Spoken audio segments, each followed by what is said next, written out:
as a child, you were always very entrepreneurial and you were selling helicopters and catching yabbis and gobstoppers. What was it like? Yeah.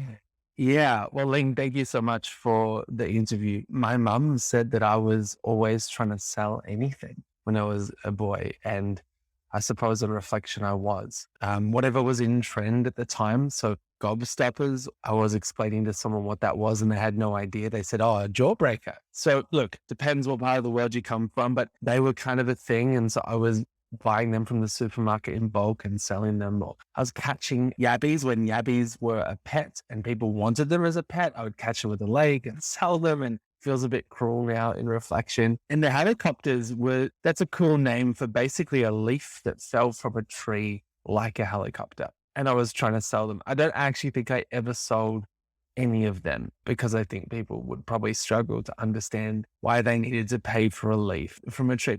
But yeah, that was me. I read books about business as I started to grow up and get into reading. I was naturally fascinated with the idea of starting things and selling and money and the general things that fall in the entrepreneurial box. So, why did you decide that you wanted to enter property development rather than something that was purely marketing?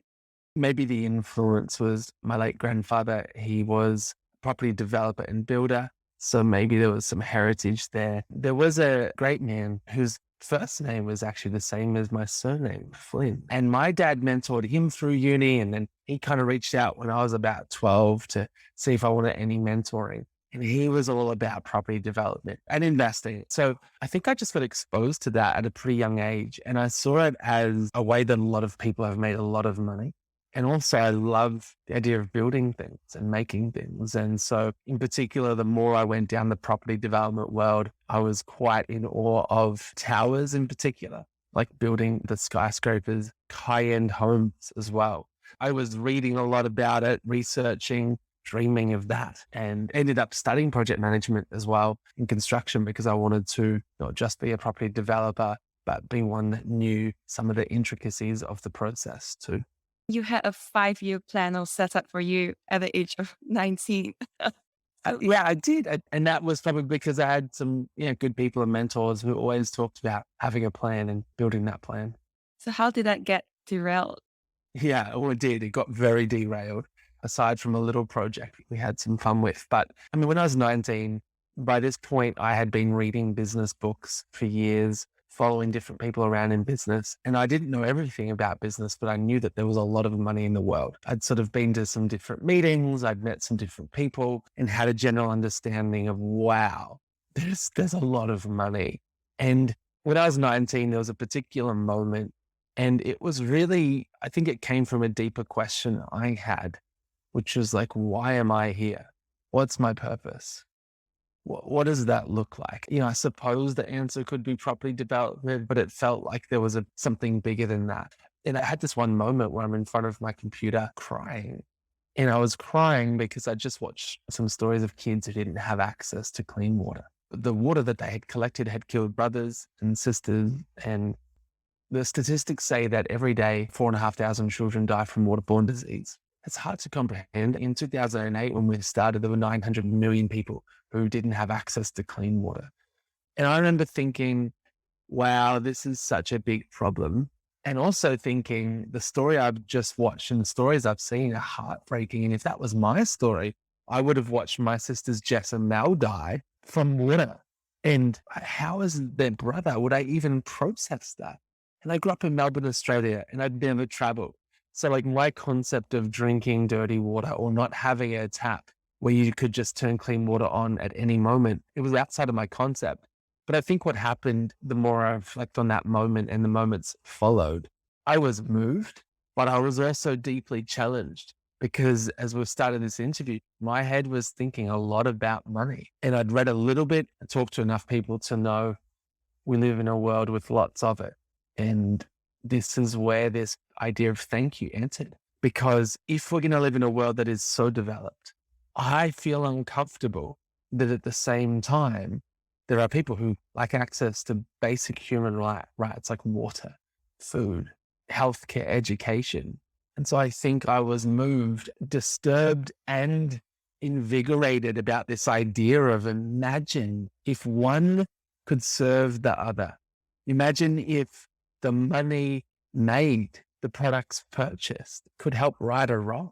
And I think at 19, I just couldn't unsee that. And so my plan of like go and build a building just seemed like it lost all its color. It lost all its interest. And this idea to start a consumer brand, I mean, in the back of my head, I'm thinking one day there could be building and that money could go. That's fun. In fact, there's a moment I've talked about early on, and I think it's just because my head was in property, but I was standing in a part of Melbourne called the Docklands, and we have a whole bunch of apartment buildings there. And I was looking up at them, and there's this one relatively new one that was built, and I knew a bit about it. You know, some of the apartments were selling for 1.5 million, 3 million.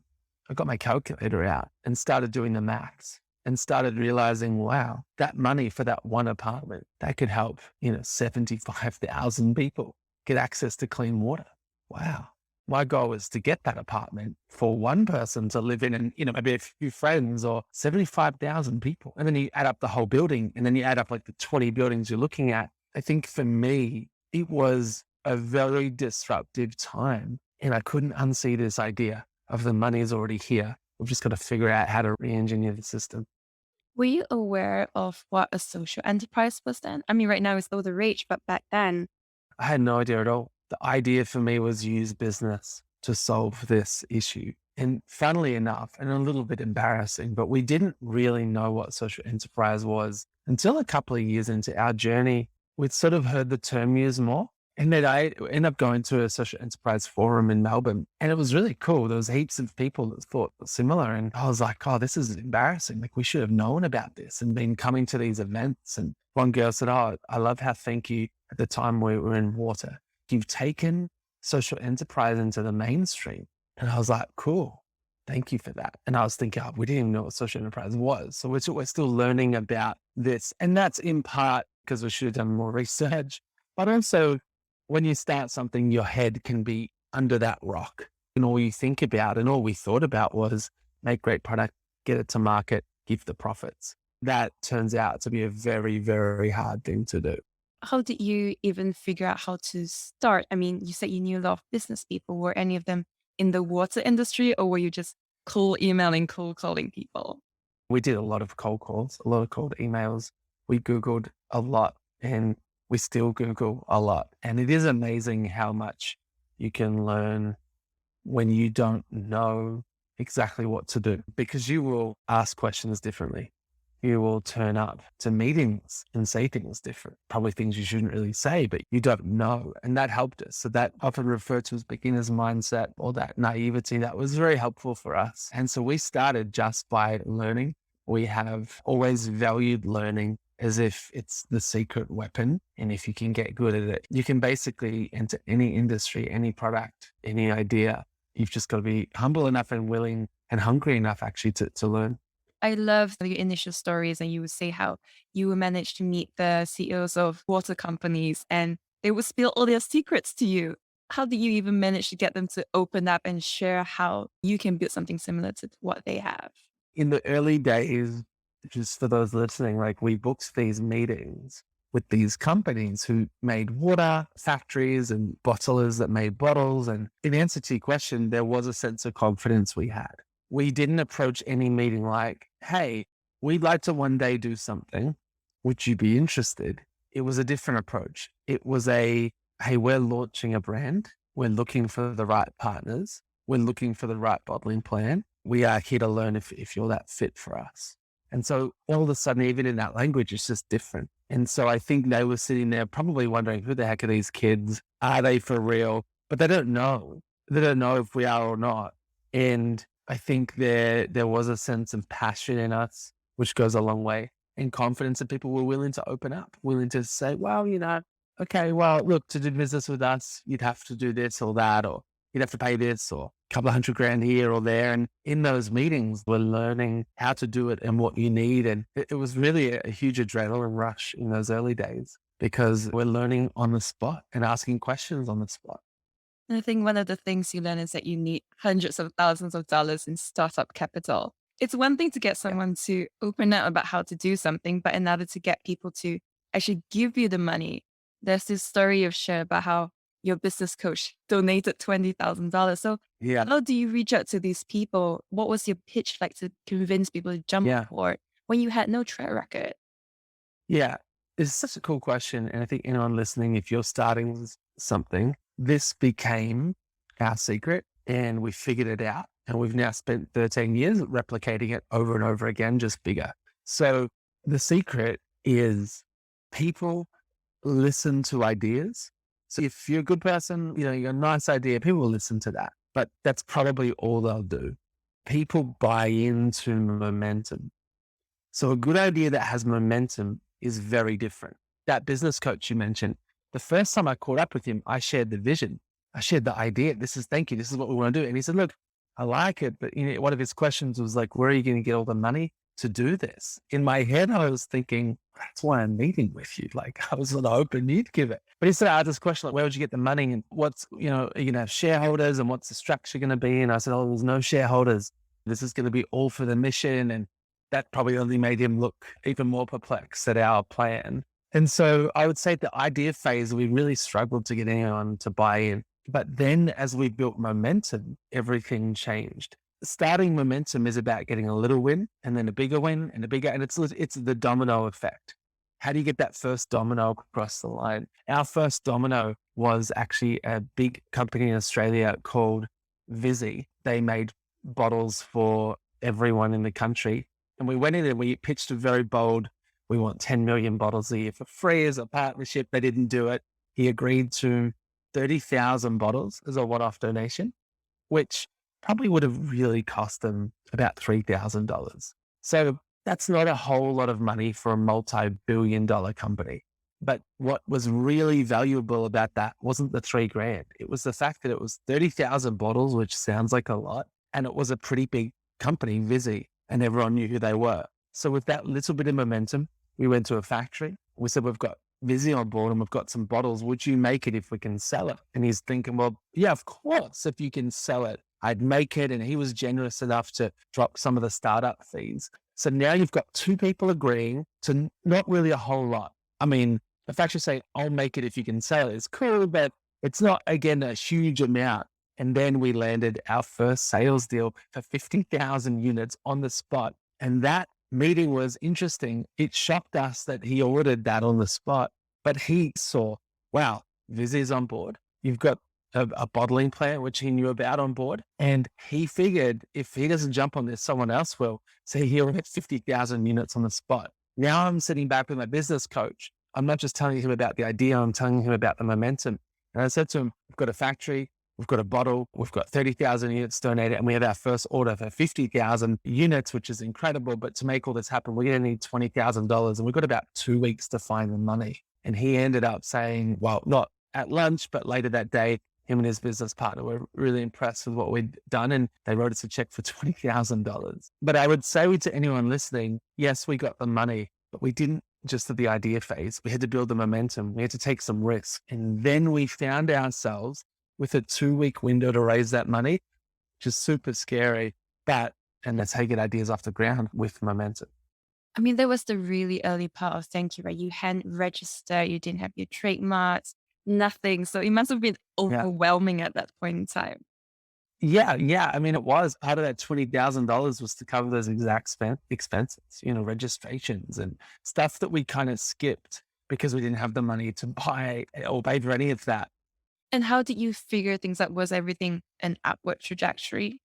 I think in our heads, it was going to be a big upward trajectory. So we got ready to launch. Product had got sent out to 3 states in Australia, and they'd gone into the distributor and they were heading into stores. We had a pallet delivered to my mum and dad's garage. And as we unloaded it, a third of all the product in every box, the label was scrunched on. Now, some to the point you couldn't read it. And this was bad, bad, bad, bad. I called the factory and it turned out the quality control guy was away and they ran our product. I'm like, still shocked to this day about that. But our launch ended up becoming a product recall. The distributor was so big and so fast, they had sent product into store. And so then we're now, instead of having a smooth launch, we're pulling product out of stores.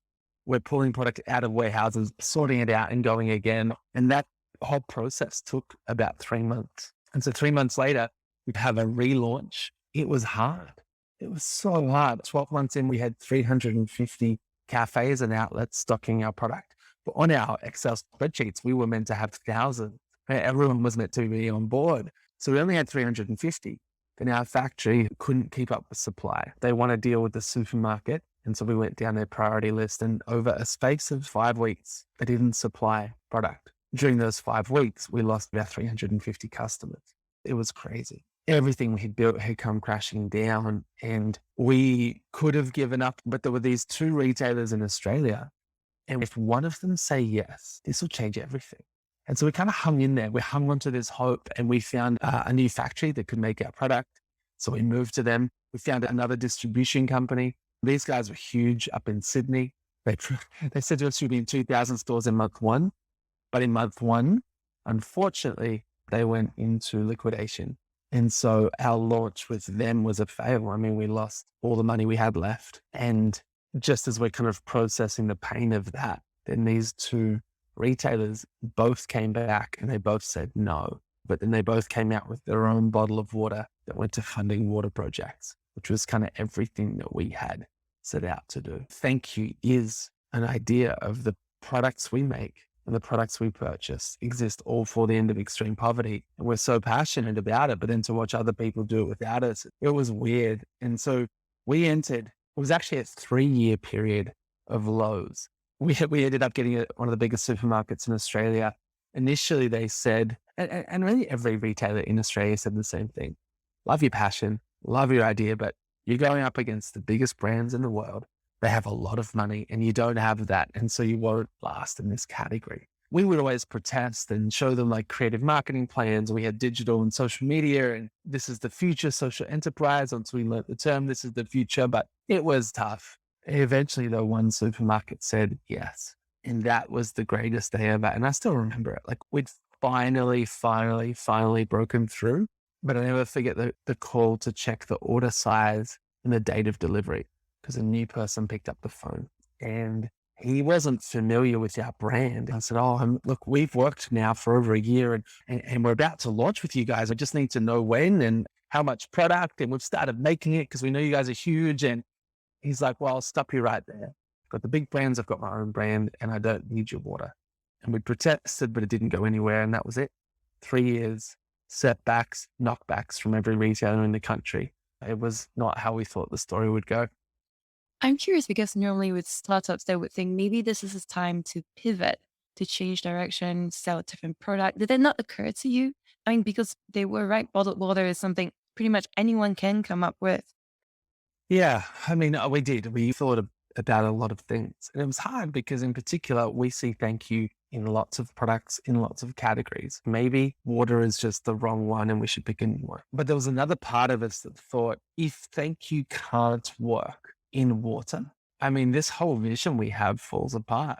And that was the view we had at the time. Whether it's completely right or not is another story. But at the time, we thought if we can't get this off the ground, and the reason is because we're competing with lots of big brands who've got big money. Well, they exist in every category.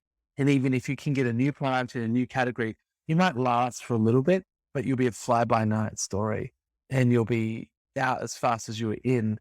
And so I think we wanted to figure out, how do we hack this system? How do we win in a really hard category? Because if we can do it in a hard category and find the way to win, well, that'll change everything, because it means that we could enter any category, and so that was the sort of purest approach we had. It sounds from your stories as though the issue wasn't that people didn't catch the vision, but that you can get to that people, the middleman was stopping you. So was that Yeah. how the idea for 7-Eleven came about, to reach straight to the consumers? Yeah, it was. Most retailers had a similar challenge to us. It's always a risk to put a new product on shelf. We're not sure if Thankyou at the time our water is going to work, if it's going to sell. And so it was frustrating because everyone we talked to said, I'd buy it. Everyone was like, this is a great idea. Of course I'd buy it. And so, yeah, we put the cart before the horse.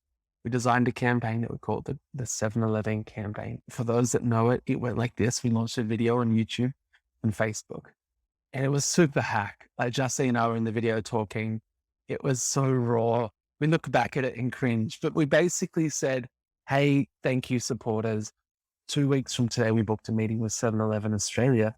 We're asking you to jump onto their Facebook wall and say, 7-Eleven, if you stop Thankyou water, I'd buy it. Retailers keep saying, we're not sure if people are going to buy it. Let's just get everyone to pre-commit and let's see what happens. And it was so cool because people backed it. They sung and they danced and they rapped. They uploaded their support. Videos went on their Facebook page. Bit of media covered the story. It was wild. And then 7-Eleven, to their credit, they said yes. I'm not sure if they really thought it would work long term or not. I don't know. But it did. From day one, we outsold Evian and then another brand and another brand. And it went on to be this huge success story as a product, making millions of dollars for our mission to help end extreme poverty. And back then we were funding water projects specifically, but it was awesome. This was the kind of moment where we went, thank you. The idea works. When you get the product right and then you add a lot of people and unlock humans, you can achieve some pretty remarkable things. And so we've followed that story over and over. I love that you took that same formula with Coles and Woolsworth and P&G. Do you Yeah. feel as though over time that people firstly knew what you were up to and that it was a lot harder for things to catch fire? Yeah. The early days, it was harder. There's an interesting quote. I think it's Margaret Mead. A small group of determined and like-minded people can change the course of history. There's lots of things we like about that quote. One of them is the small group. It turns out small groups of people can make substantial change. And so Thankyou never had all of Australia interested or knowing about it. It still doesn't. But there are enough people, a critical mass, a small group, who are active enough and vocal enough to spread the word and help launch ideas. And so 7-Eleven campaign worked. Coles and Woolworths was the next level. And even if you haven't, we have two supermarkets, Coles and Woolworths, and they have 70% market share. And so it's a duopoly. It is very uncommon globally in the kind of retail landscape. So in Australia, if they say yes, then you have a huge business. And if they say no, you basically don't have one. It's a kind of a make or break market in retail here. And so for 5 years, they said no. On our 5th year, we launched a campaign called the Coles and Woolworths campaign. And it was a petition to them. And we told our supporters, jump onto their Facebook wall, upload a post, and people did it. They sung, they danced, they rapped again. And then we took it to the next level. We had these legendary helicopter pilots, Peter and Jeff. They flew helicopters for free over the supermarket head offices with these giant signs like Coles, Woolies, thank you for changing the world, in brackets, if you say yes. The helicopter thing was crazy. It was epic. The whole journey culminated here. This was the big test. Could Thankyou enter the big league? And to our surprise, Coles said yes. They said yes within 5 hours of the meeting. That really shook us, the industry, our suppliers. And a month later, product was on the shelf, and the hand wash ended up hitting the #1 in the category and held that for 5 years. Highest loyalty in some of our products, and it just took off. And we expanded at the time we were launching not just our water in the supermarkets, but the Coles and Woolworths campaign. If you go back and watch a video, you'll see that we explain that we developed a range of body care products and food products, great product, all for the end of extreme poverty.